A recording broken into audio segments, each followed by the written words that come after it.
জিলহজ মাসের প্রথম ১০ দিনের গুরুত্বপূর্ণ কিছু আমল খুব সংক্ষেপে বলার চেষ্টা করব। অনেকগুলো আমল আছে, যেমন বেশি বেশি সৎ আমল করা, তওবা, ইস্তেগফার, এগুলো না বলে আমি খুব সংক্ষেপে যে নির্দিষ্ট আমলগুলো সেগুলোই বলবো।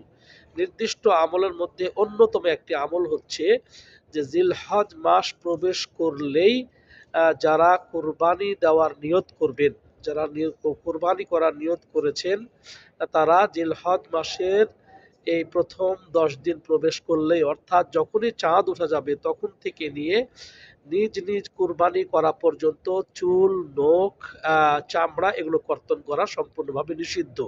নবী সাল্লাল্লাহু আলাইহি ওয়াসাল্লাম বলেছেন, ইযা দাখালাল আশরু ওয়া আরাদা আহাদুকুম আন ইউযাহহিয়া ফালা ইয়ামাসসা মিন শা'রিহি ওয়ালা বাশারিহি শাইআ ওয়া ফি রাওয়ায়াতিন ফালা ইয়াখুদান্না শা'রান ওয়ালা ইয়াকলিমান্না যুফরান ওয়া ফি রাওয়ায়াতিন মান রাআ হিলালা যিল হিজ্জাতি ওয়া আরাদা আন ইউযাহহিয়া ফালা ইয়াখুদান্না মিন শা'রিহি ওয়ালা মিন আযফারিহি। এক কথায় যারা কুরবানি করার ইচ্ছা পোষণ করেছেন, তারা জিলহজ মাসের চাঁদ উদিত হওয়ার পরের থেকে নিয়ে আপন আপন কুরবানি করা পর্যন্ত, যতক্ষণ পর্যন্ত নিজের কুরবানি না করবে ততক্ষণ পর্যন্ত নিজের মাথার চুল, মোচ, মানে কোনো ধরনের চুল কাটা যাবে না, নখ কাটা যাবে না এবং চামড়া কর্তন করা যাবে না।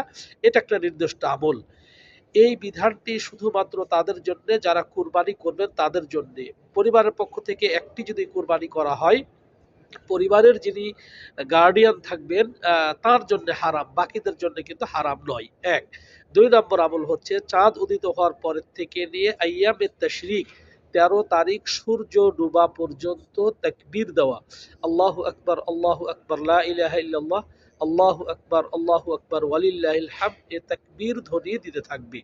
এটা সব সময় একবারে জিলহজ মাসের চাঁদ উদিত হওয়ার পর থেকে নিয়ে আইয়ামে তাশরিক ১৩ তারিখ সূর্য ডোবার আগ পর্যন্ত সব সময় চলতে ফিরতে, উঠতে বসতে, বাজার ঘাট সব সময় এ তাকবীর ধ্বনি পাঠ করবে। পুরুষরা জোরে জোরে বলবে, মহিলারা আস্তে আস্তে বলবে, কিন্তু তাদেরকেও বলতে হবে, পুরুষরাও বলবে, মেয়েরা বলবে। এটা একটা হচ্ছে আম। আর দ্বিতীয় হচ্ছে ৯ তারিখ ফজরের পরের থেকে নিয়ে ৯ তারিখ ফজরের পরের থেকে নিয়ে ১৩ তারিখ আসর সালাতের পর্যন্ত শুধুমাত্র ৫ ওয়াক্ত ফরজ সালাতের পরে, শুধুমাত্র ৫ ওয়াক্ত ফরজ সালাতের পরে এ তাকবীর বলবে, আল্লাহু আকবার, আল্লাহু আকবার, লা ইলাহা ইল্লাল্লাহ, আল্লাহু আকবার, আল্লাহু আকবার, ওয়ালিল্লাহিল হামদ।